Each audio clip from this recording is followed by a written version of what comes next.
Well, the wind is pretty cold out here, but it's worth it because this is an amazing science place. I'm really excited to be here at Fermilab.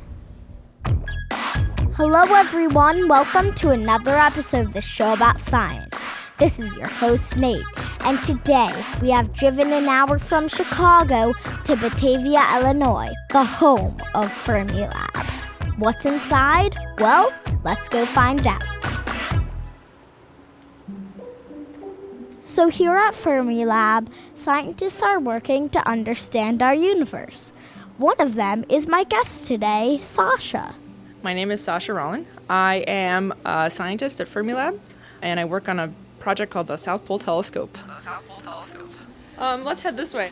Sasha leads me into a room that's shaped like a big geodesic dome. So this is the lab where we do all of our detector testing. So it's where we test all the equipment that goes into our telescope. You want to see some pictures? Sure. On the wall, there's a big picture of the South Pole Telescope. So let me try to explain what it looks like to you. All right, so basically, the South Pole Telescope is like a big telescope, but it has a big flap, which also has a camera stored into it, and the camera is a hexagon. Yeah. With a bunch of other mini hexagons in the center. Yep. Which all look like they can see light and photons and that sort of thing. That's exactly right.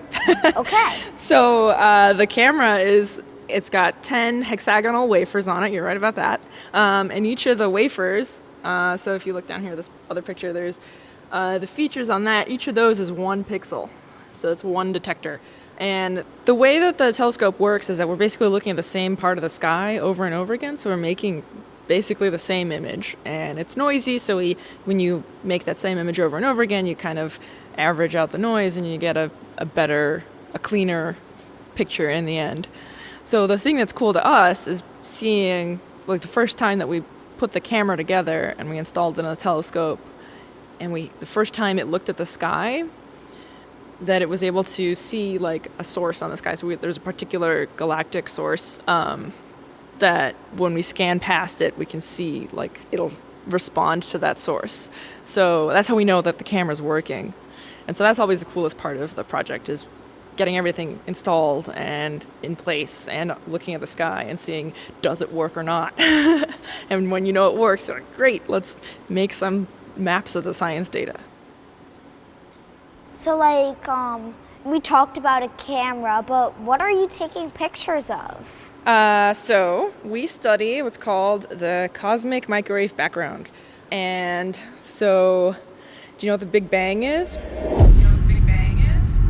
I think that was when the universe started. Yeah, exactly. So the universe appeared out of nothing. It's called a big singularity, so huge gravitational energetic event.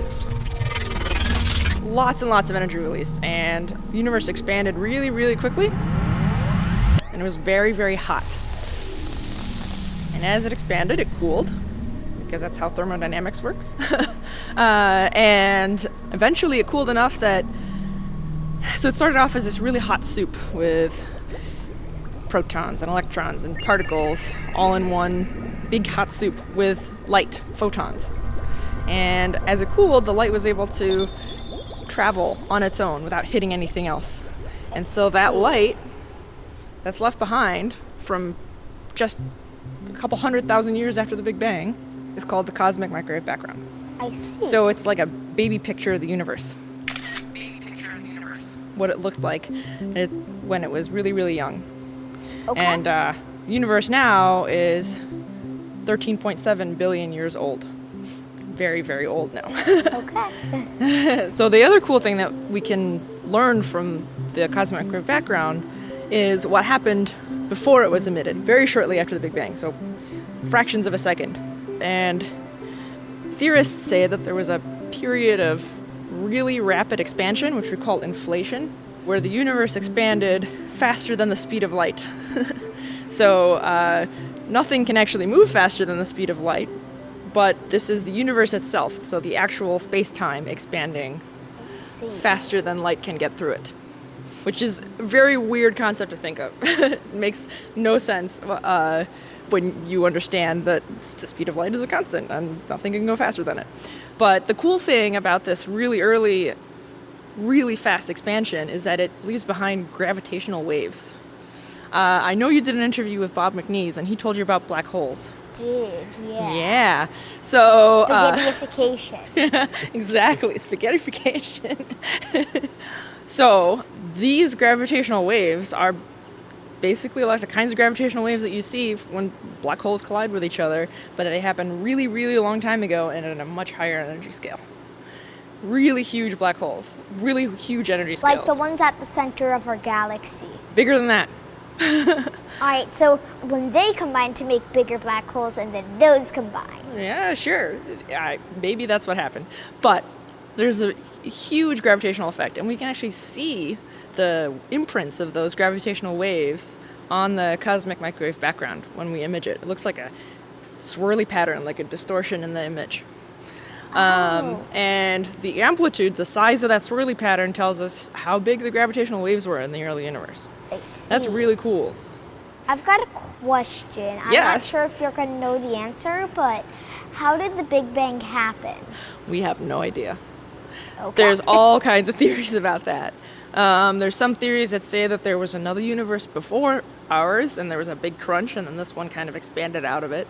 There's other theories that say that we're just a bubble in a much larger multiverse, and so it's just a bubble that kind of nucleates, that just forms in this big I think that multiverse. what happened was that there were like two big balls of energy, and then when they collided, they tore a rip in space-time, creating the universe. Sure, that's completely plausible. I mean, probably someone has actually written down a theory like that. And I'm not even like exaggerating this. There's any number of theories that can explain how the Big Bang came to be. Why do you want to know this about the universe? Okay, so what we study when we're looking at the cosmic microwave background is the energy content of the universe and how it evolved from the Big Bang to now. So the universe is made up of stuff like you and me and all the stuff you see in this room, and that's called baryonic matter. And that actually, we found out, only makes up about 5% of the whole universe. The rest of the universe is made up of what we call dark matter. It behaves like matter. It interacts gravitationally. It causes stuff to kind of want to pull into each other.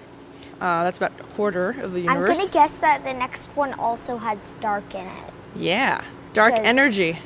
Which is the thing propelling the expansion of the universe continually. Yeah. So the universe is expanding, and we can study that expansion over time, in part with the cosmic microwave background. And we've learned that the expansion is actually going faster. It's accelerating. Oh. And that is because the universe is made up now mostly of dark energy. And so that's what the universe is made of.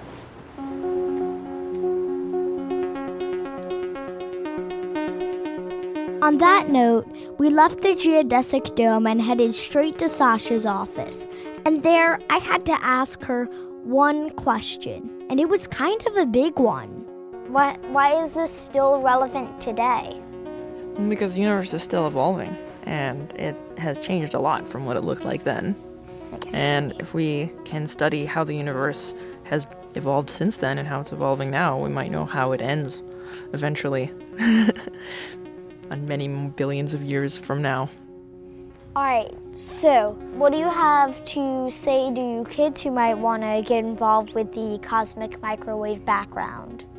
Well, I would say there's a lot of really cool instrumentation out there. There's a lot of cool technology that we get to work with, and you get to travel to really exotic places like the Atacama Desert in Chile, or Antarctica or Greenland, really far away places, and you get to study the really big questions, like what is the universe made of? Why are we here? All right, that kids. level. We do not know this yet, but I'm hoping that you'll be able to prove it. And the question is, how did the Big Bang happen? It's a good question. One day we'll know the answer. Thank you for being on the show. Yeah, thank you for having me. It was really great to get to show you around. Thanks. You're pretty well prepared for this. So are you. Thanks. There you have it, folks. The show about science is complete. Music on today's episode was produced by the mysterious Breakmaster Cylinder and by Sounds Like an Earful. Our theme music was composed by Jeff Dan and Teresa Brooks. Okay, Dad, you can shut the recording off.